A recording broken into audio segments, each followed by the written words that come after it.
first darshan I had was after my entrance exam. Imagine going to see this beautiful building. All of us have seen if you have visited Prasanthi Pilgrimage, you have seen the beautiful building of the primary school with all the good playground in the front, etc. So that was the attraction for me to actually probably try and get a seat there. Imagine getting an interview with a teacher, not knowing what they were going to ask. I didn't even know what an interview meant, but that's how rigorous the admission process then used to be itself. By the time we finished, it was almost Bhajan's time, and if you all remember the old mandir before the Kulwant Hall and the sands, there was this Dashavataram gate, which is like directly in front of Swami's Prasanthi Nilayam, all the way going up to the Gopuram, right? So after Bhajan start, the devotees who are still assembling are made to sit in those premises so that they don't disturb the Bhajans or the devotees sitting there. So that's where we could get a seat. The only thing in the tired self that I was, and I vividly remember, Swami was still residing in the Prasanthi Nilayam Mandir itself there. Was an orange blur, just get down from his throne when the Aarti was offered and walk in. It would not have been probably more than a few seconds, but that memory still remained ingrained in my subconscious thing. So that's my first darshan of Swami. How I do this segment, when Saraswati Akka sort of reached out to me 2 weeks ago to come and join and probably look if I could do one session here. The topics that we were dabbling with sort of were form to formless. So we said, okay, we'll put it under that theme. We said we will intersperse it with some of the experiences that I've been blessed with, staying with Swami for so long, and also share my insights with respect to some of the practicalities that we all go through, and also what next sort of for each and every one of us. Since there was a deterioration in the observance of Dharma in the world, yes, that's precisely sort of the reason why there was an avatar, right? But the avatar could have come in any other form, right? Swami gives a wonderful analogy. I could have come with my 4 hands, flying on, depending on the choice of belief. Is it a Garuda, is it a peacock, or is it a lion? I could have come in that form, resplendent with all my might and glory. But why not that form? Yeah. Anyone? So you could relate to us, or we could relate to it. Precisely, right? In that same narrative, Swami says, if I had come in that form, most likely you would have imprisoned me and put me in a museum and charged people to come and have a look. Sort of how temples operate today. We have a room dedicated, there are timings, then we open. There is a reason for it, but I'm just talking about why Swami said. The easiest thing in the yuga that we all are contemporaries are, is to come as a human form, go through the trials and tribulations as a human, and then be a demonstrable example for each and every one of us to relate to. Right? Can any one of you lift your hand and say that, I can shoot an arrow and kill someone who has 10 heads? Oh, I thought I saw someone taking their hand up, but it was only this scratch. So I was lucky. Right? But if someone can say that I can love someone so much, right? That love is not selfish but selfless, I'm sure I would be able to see a few hands. In a role that you play as an SSC teacher, is there anything that you're expecting from the child?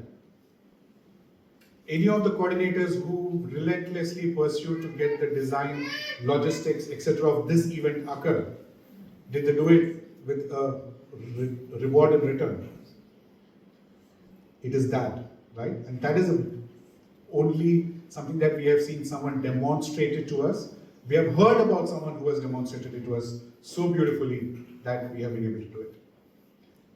The first time I had darshan of Swami, other than that orange blurb that went, was when Swami visited Uti. Some of you would have seen in one of the videos that was played, an odd place that none of you would have been able to recognize. It's near Prasanthi Nilayam, near Vrindavan. It seems like a bungalow with a fountain in the front. People are randomly sitting. Swami came in a silver Mercedes Benz, got down and immediately started to give darshan, collect letters, etc. There was all sort of hill stations and for feeling, a resort sort of a feeling. That was the Uti campus. And I was delighted to meet my former batchmate or 1 year junior from the Uti school, Vijay. thanks to this retreat, I'm meeting him probably after 30, 40 years, right? So that's the other advantage that we have. Swami arrived at Uti. I clearly remember it was dark. So only a few of us were assembled along the passage. The passage is no wider than, probably 3/4 of this where the boys are sitting. So there was a line on the right side, there was a line on the left side. That's the first time I realized how short Swami was. Because until then I had only seen Swami like a photo on the prayer hall, and we would offer bhajans, because in Uti, you don't go, Swami was not residing there. Swami would only come for his summer vacation, mostly Kodaikanal, once in a while to Uti. Another memory that completely is instilled in my mind, I'll try and portray what happened in one of the evenings during that trip. Imagine this room where Swami's photo is, there's a fireplace. The building is a colonial building, right? So how you see heritage homes in and around here, Britishers here, Britishers there as well, so similar construction. Imagine that corner, there is a fireplace, lit, burning. Uti, so hill station, the first day we were roaming around here, there was a chill in the air, so naturally the fire was lit. Swami is sitting in a lawn chair, right? Not a throne, a casual lawn chair. He's having a light shawl wrapped around him. And we all are children sitting around him, and he's regaling us with stories of the Chinnakatha examples that he was giving out to us. Some of us younger kids had dozed off on the side, right? Imagine that scene, the relationship, or we already do have one, bit of a quick nap. Imagine that scene, right?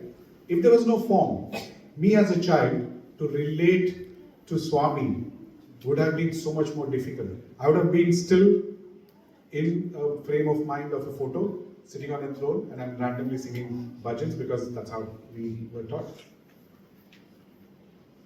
That was the thing that I still recall, and there is joy that comes out in my mind. It was sort of grandfather with the children post dinner. They're just sitting in this family room and regaling each other with stories. So we had already started our journey, right? Even in Prasanthi Nilayam, when Swami would have gone into his interview room and the music sort of fades out, do you see everybody stand up and rush to the canteen? Majority of them would just continue to sit, reflect, and internalize what they had seen. The physical form just a few minutes back passed by in front of you, but the immediate reaction that we had, or response we had after the physical form sort of went on with their next activity for the day, was to just pause, contemplate, and internalize that form into the formless, which was nothing more than connecting with your inner self, or as Swami would call it as the Atma. So it's not something new that on the Maha Samadhi day, suddenly we all were having to cope with this. Of course, a momentous occasion like that, which happens in everyone's life when they lose a dear and near one, is that the loss, the reaction, the emotions immediately accompanying that will be high, will be, if it was a Richter scale, you would see a disturbance. But we sort of were by design and how we were already doing it. And that's not only with us. You go to a temple, especially Tirupati, you wait hours in queues, probably overnight sometimes, for those few seconds that they're actually pushing you through the queue in front of the main idol.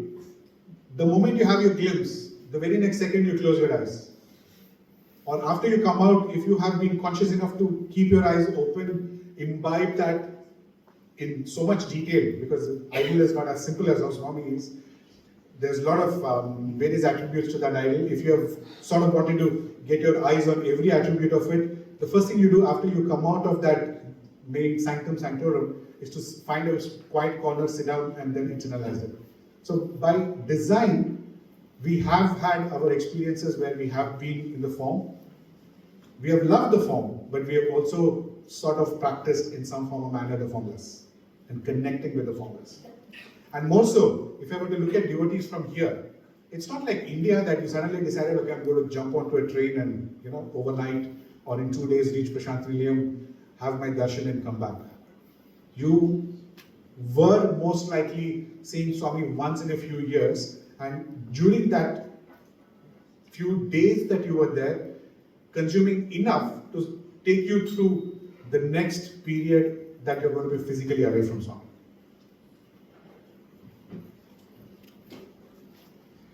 Now that we have sort of established the reason for the form and the formless, the logical next extension is how do we connect with the formless, right? Because that's sort of the scenario that we are in. I'm sure by now, because it's nearly more than sort of 10 years, so we all would have had our new equilibrium and relationship set out. But these are just some of the things that I've put a structure to. The first question, where do we begin?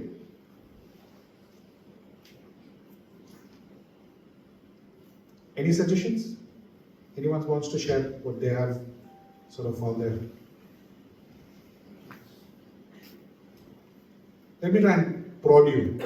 What did you do when I asked you to reflect or remember the first darshan that you had? Closed your eyes. Why? You're not clear with their senses. Precisely. You wanted to cut out every external stimulus so you could move your gaze and focus inside. But what was I would not call it an organ of you, but what was that attribute of you that you were trying to shut out from the external world?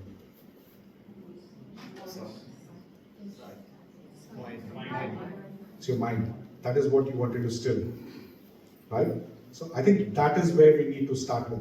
Some of the simplest things, parents here, why do you pack your children's weekends with enough activities? They have time. You are happy that during the week, some teacher is going through the bother. During the weekend, you don't have that luxury. Right? You just want to ensure that their time is occupied and they are not running around the house so you can complete your chores that you need to do for the week.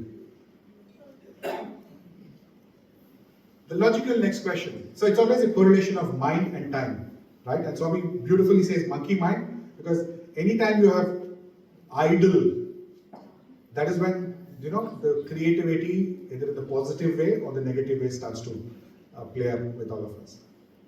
The logical next question is, how do we begin, now that we know? Is there a magical formula? Abacus, etc. What do you think should be the programs or things that children should be looking at from our organizations? Thank you. Stories? Experiences, like personal experiences of family members or Okay. Sathya devotees. I'll probably put that under stories, like a mythological or side, which is Namasmarana, the simplest of things. Repetitive, activity-based, keep their time occupied so that the mind is focused on Swami, right? The rest of it, what you said, SSE programs, cultural programs for stories, drama, etc., all of that. Taking the example that we heard from the college student, do you think the same thing will work?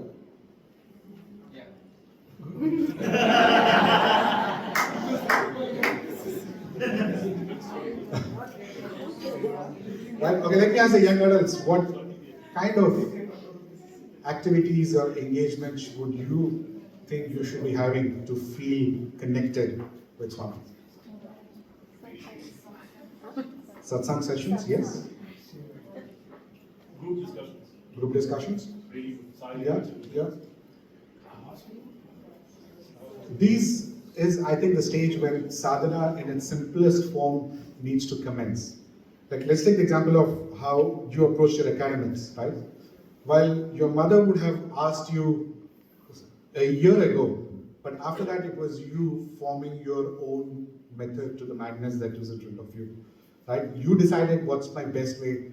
I attend college, I take the class, but when they come back, what do I do so that that remains and I retain that information?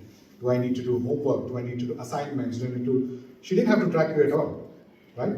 That sort of is the first few steps where they are playing along, getting their sadhana practices in place. The rest of it, first stint at leadership. I think that's a beauty of this organization, that as coordinators, whether at whichever level, that I think should be the entry program that we are consciously starting to get our young adults involved. And I've been with Swami's organization in its current form only for the last 4 years since I moved to Australia. Whether in NSW or what I observed here, first time in Victoria, I have seen no dearth of that opportunities being given to the young adults there. So I think we already are doing the right thing. As adults, I'll not spend too much time, pretty self-reflective. A key aspect here is parenting.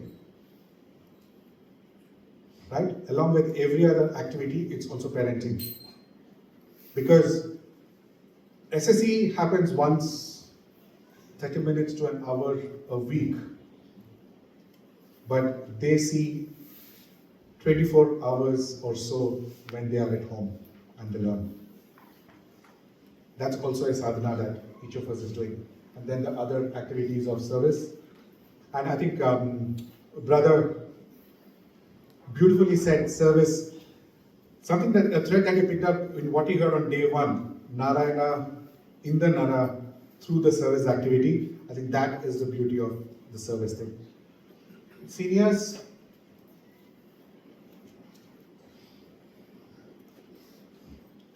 anything that you see as a theme spreading across this the things that we have now covered? Sadhana, okay. But across the 4 stages, any resemblance to Indian Sanatana? The 4 stages of life? What are they? Somebody went to Grihastha first. Maybe that was the start for you. Brahmacharya, Grihastha, Sannyasa, Vanaprastha and Sannyasa. Right? What else? The 4 Purusharthas? Dharma, Artha, Kama and Moksha. Right? Sort of what you see also sort of unconsciously or unsaid, you see that theme underlying this. What else do you see from intensity of activity to intensity of contemplation? Where is it more? In your young listening, right? So, like how we sort of laid the groundwork as to how a child approaches this to, and also as the stages we go, if you want to be ready for what comes, until you have started your journey of internalization along the way and made it a part and parcel, a conscious way of your life, it's going to be that much more difficult in our saver years to be able to make that transition. Because we've been so busy without looking at external, without us contemplating on the internal. Swami is this thing, start early, drive slowly, reach safely. The beauty of this is you can choose your path. The multiple activities that the organization helps us make this journey from the form to the formless.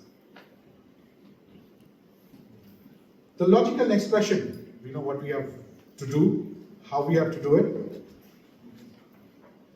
The most important, which makes about an impact in our day-to-day lives, is how do we sustain it. And here I specifically caveated it to keep it for young adults and above, because until then it's more directives that we are following as young children. It's only when we start to embark on forming ourselves, which is precisely in our young adult age, you become a personality, you have a mind of your own, you have characteristics of your own. How do we then keep sustenance of that journey from there? Back to what we sort of touched upon when we went on the journey of internalizing ourselves, reflection. Right? You bring about a concept of prioritization when there are constraints. What are the constraints that we have? We have limited time. We have limited energy. We have limited capacity with respect to what physically we can do. Right? It's about understanding ourselves, and then constantly being ruthless with ourselves so that we have a constant cycle of reflection and refinement. Saraswati also asked me to touch upon this aspect of from parents, because the children have never seen Swami, right? What can we take away from by this thing there, right?